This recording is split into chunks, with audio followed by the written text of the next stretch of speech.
Like I said, this is the checkpoint outside of the village of Deir Balut. The village itself is sort of over to the left of the photograph, and there is a direct road from the village to the checkpoint, but villagers aren't allowed to use it. And that's because there's something called roadblocks on it. And roadblocks are, like you see here, often concrete cubes placed on Palestinian roads to prevent Palestinians from being able to use their vehicles on their roads. So what these roadblocks mean, for example, for the village of Deir Balut, is that instead of taking a half-mile paved road from their village to the checkpoint every morning on their way to work or to school, they have to take a 3-mile unpaved detour all the way around through the countryside to reach the exact same spot.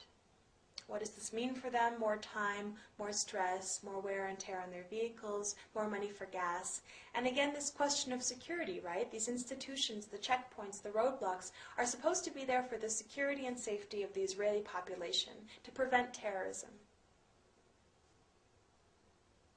In what way are these roadblocks securing anybody?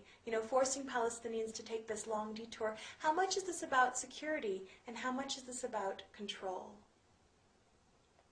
Some roadblocks are made with dirt, and you can see these villagers on the right here are coming home from work. They live on the other side of the roadblocks, so what they have to do every morning is that they drive their cars to the roadblocks, park them, walk around by foot, and take a taxi the rest of the way to work or to school, and repeat the process coming home. So these roadblocks prevent something as basic as Palestinians taking their vehicles from their house to their work or to school.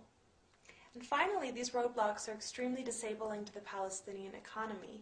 As you can imagine, transporting goods from one end of the land to the other is not a trivial process given all of these checkpoints and roadblocks. So basically, a truck that's carrying Palestinian goods, when it reaches a roadblock, has to sort of turn around and back up against the roadblocks, get another vehicle to come from the other end and turn around and back up from that end.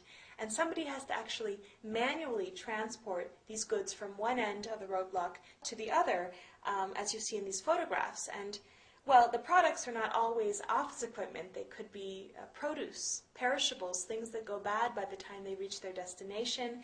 They could be desperately needed medical supplies. Beyond just taking a long time, this whole process renders a lot of these Palestinian products much more expensive than they otherwise would be because of the extra manpower and vehicular power that's required to transport them. What happens then is that a lot of these Palestinian products end up being even more expensive than their Israeli counterparts, which are very easy to transport on the Israeli-only roads. What happens then, of course, is that the Palestinian market is then flooded with Israeli products, which Palestinians, many of them struggling to make ends meet, end up purchasing instead of supporting their own economy, supporting the very country that is occupying them.